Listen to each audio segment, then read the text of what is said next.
हम और आप जैसे अनगिनत बहुत सारे लोगों के जीवन में सहज मार्ग से उस प्रभु की तरफ जोड़ने का रास्ता होता है। महापुरुषों का रास्ता कट्टरपन का रास्ता नहीं होता। और इस बात का जीता जागता उदाहरण बाबा सावन सिंह जी महाराज के जीवन से मिलता है। अगर बाबा सावन सिंह जी महाराज नहीं होते तो हुजूर बाबा जयमल सिंह जी महाराज के बारे में कहा जाता है वो भजन के बड़े पक्के थे। घंटों घंटों भजन किया करते थे।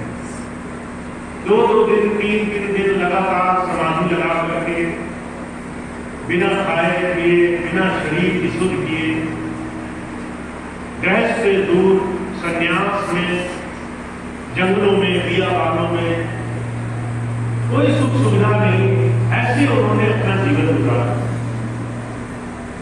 ऐसे महापुरुष के समय में जब बाबा जयमल सिंह जी महाराज ने बड़ा हठ योग किया, बहुत कठिन परिश्रम किया, नाम की कमाई में इतना लीन रहे, ऐसे समय में हम और आप जैसे लोगों को प्रभु धारा से सहज मार्ग से जोड़ सके, ये दया हुई जब बाबा सावन सिंह जी महाराज का आगे आना हुआ। बाबा सावन सिंह जी महाराज ने बड़ी सहजता से प्रेम से लोगों को जोड़ा, सेवा से जोड़ा, सत्संग से जोड़ा, सहज मार्ग से जोड़ा। गृहस्थ में कैसे भक्ति हो सकती है इसका जीवन उदाहरण रखा। संन्यास से भक्ति करना बड़ा परिश्रम का काम है। कोई इंसान अगर अपने जीवन में बड़ा संयम रखे, बहुत सी चीजों का त्याग करे, सन्यासी रहे, उसके बाद कठोर तप करे, ये काम कई बार एक आम मनुष्य के लिए, एक आम इंसान के लिए मुश्किल होती है। अगर आपसे कह दिया जाए कि भक्ति करने का एक ही तरीका है, सब छोड़ना पड़ेगा, घर छोड़ना पड़ेगा, सुख सुविधाएं छोड़नी पड़ेगी, जिम्मेदारी छोड़नी पड़ेगी, तो आज के इस कलयुग में कोई एक ऐसा नहीं है जो कहे मुझे भक्ति की आवश्यकता है। कोई एक इंसान उस परमात्मा को पाने की तरफ न बढ़े। बस संत आते हैं, वो कट्टरपन, वो जड़ भक्ति, वो कर्म कांड की भक्ति नहीं कराना चाहते। हम कैसे अपने अंदर शब्द धारा से जुड़ेंगे, इसका सहज मार्ग देने के लिए आते हैं। इसलिए कबीर साहब कहा करते थे कि हर एक इंसान, हर एक महापुरुष, हर एक संत के जीवन की अगर आप उनके आंतरिक जीवन की थोड़ी सी परिभाषा देखें तो समय अनुकूल उन्होंने भक्ति कराई है। आज के समय में हम कैसे उस प्रभु धारा से जुड़ पाए, इसलिए मुझे कहा करते थे साथ हमारे सब बड़े अपनी अपनी और शब्द पाठी जो मिले सो हमरे से हो। हमारे और आपके जीवन का लक्ष्य तो एक ही है, हमें तो शब्द की परख करनी है, उस प्रभु धारा के साथ जुड़ना है जो हमारे अंदर निरंतर प्रवाहित है, हमारे अंदर उस परमात्मा की शक्ति से जुड़ना है। और इस जुड़ने के लिए जो आज के समय में सहज मार्ग है उसको समझना बड़ा जरूरी है। अगर आप आज की समस्याओं को नकार दें, अगर आज अपने जीवन की 24 घंटे की उलझनों को नजरअंदाज कर दें, अगर अपने जीवन में सहज मार्ग न बनाए, सिर्फ ये कहें कि मुझे तीरथ व्रत करने से ही परमात्मा मिलेगा, मैं काशी, मथुरा, द्वारिका, हरिद्वार जहां तीर्थ करूंगा, मैं बहुत बड़े बड़े अनुष्ठान करूंगा तभी मेरा भला होगा, और हर रोज इस मन के द्वंद से, हर रोज इस मन की लड़ाई से न जीत पाए तो जीवन व्यर्थ चला जाएगा। इसलिए जो कहा करते थे महापुरुषों का एक लक्ष्य होता है, हम और आप कैसे सहजता से उस शब्द धारा से जुड़ेंगे। और आज अगर हम इस बात को समझ रहे हैं कि बाबा सावन सिंह जी महाराज बुजुर्ग कृपाल सिंह जी महाराज, स्वामी जी महाराज, इन सब महापुरुषों ने हमारे जीवन में भक्ति करने के आसान तरीके हमें दिए। हम कैसे भक्ति कर पाए आज के समय में? स्वामी जी तो आप यहां तक कहा करते थे, भजन सिमरन करने की जरूरत नहीं है, तुम मेरा ध्यान अपने मन में बनाकर रखना। चलते फिरते सुबह उठे 5 बार सिमरन किया, कोई काम करना है 5 बार सिमरन किया, किसी बड़े काम को करने जा रहे हो गुरु की याद कर ली, बस उसको याद करके किसी काम में जाना और तुम देखोगे गुरु तुम्हारे अनुसंग रहेगा।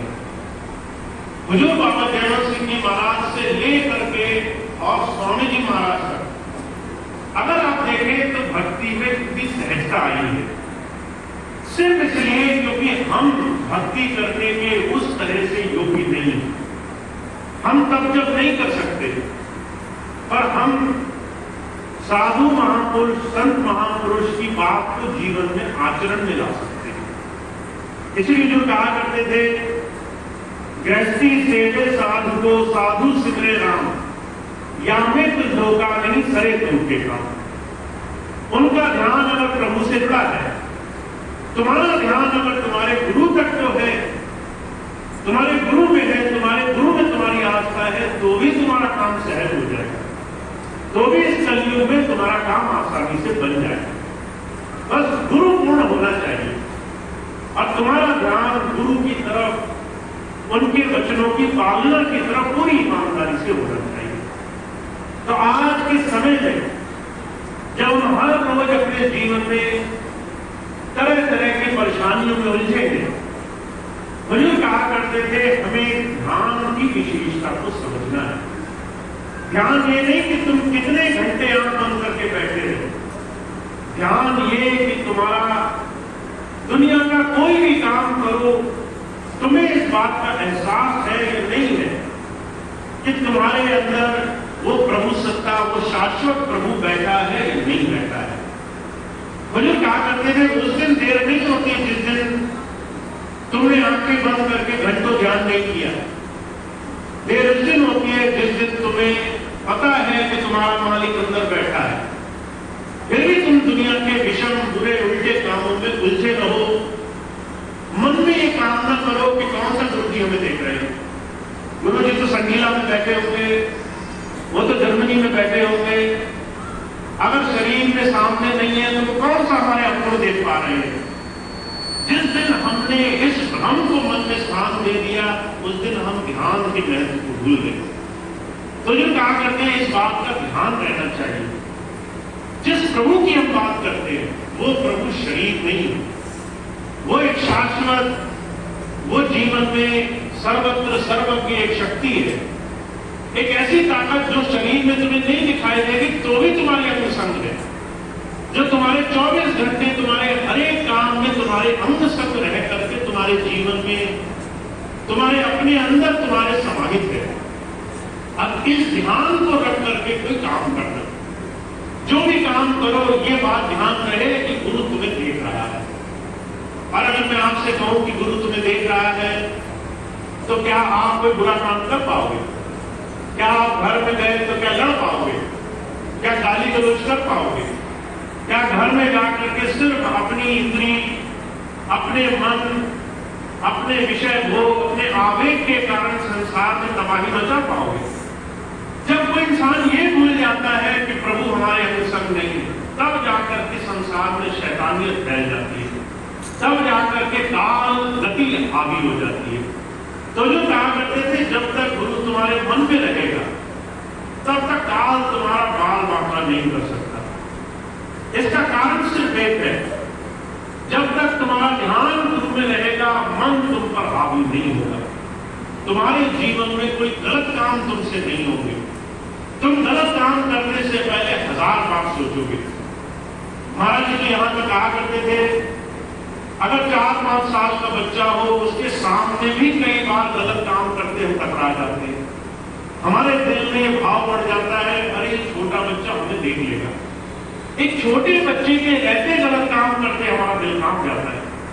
अगर हमें इस बात का एहसास हो कि वो प्रभु हमें हर पल देख रहा है, तो जो कहा करते थे इसकी चुनौती इस बात में है, सबके सामने गलत काम करना, इससे बचना आसान है, और जब तुम एकांत में हो, जब